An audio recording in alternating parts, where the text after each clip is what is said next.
What's up, soulful leaders?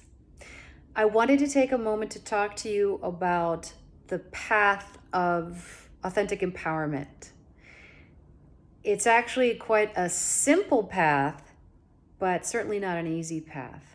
So, for those of you who have ever struggled with your power, this is for you.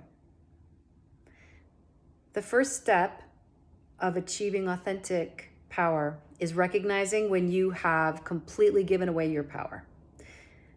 You'll know it because you will blame people and feel betrayed. There's no such thing as someone betraying you. Truly.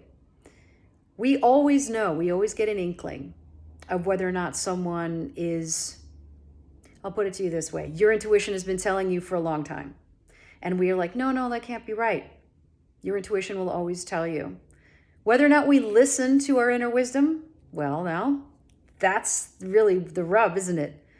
So, having stood exactly where you are and felt betrayed and pointing the finger, I recognized after I was dropped to my knees, because that's what it takes sometimes, it was all me giving my power away. And once I figured that out, I realized, holy crap, I've got to do something different. I'm going to take my power back.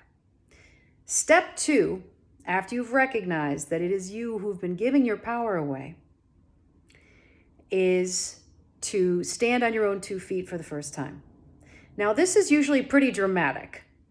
This is not a mature way of dealing with it necessarily.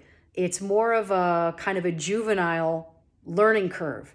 So you're going to most likely judge and reject other people.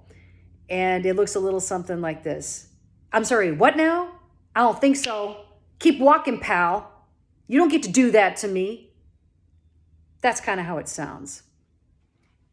There's a lot of push resistance. It's a line in the sand, no more. Judgment and resistance are the telltale signs that empowerment is sprouting, right? And then eventually you will get comfortable enough with your power where you won't feel like you have to do that anymore. This is step 3. And it is discernment and self-advocacy versus judgment and resistance. And it looks a little something like this. When people come to you and present you with an opportunity to submit to them or give your power away in some way, become intimidated, threatened, whatever it is, instead of taking it personally and throwing up a bunch of resistance and judgment and rejection of them, instead, you look to self-love. You look to trusting your own intuition and appreciating your desires. And you, instead of judging and rejecting them, accept and love yourself and discern that you are interested in something else. So instead of a hell no, it turns into a no thank you. I'm gonna go over here and do this, which is all about you and taking care of yourself. So you can see hopefully the growth here that happens. The fourth and final piece to reaching authentic power is to feel so comfortable in your power that you can then just surrender it completely to Source or to God or whoever it is you pray to, whoever it is or whatever it is that inspires you and gives you your best life. That's the last step, is actually surrendering it. So we start by recognizing when we have been giving it away, and then we reclaim it.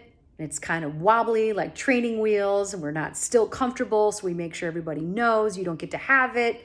And then we soften into self-love and self-advocacy and discernment, and finally, complete surrender to Source.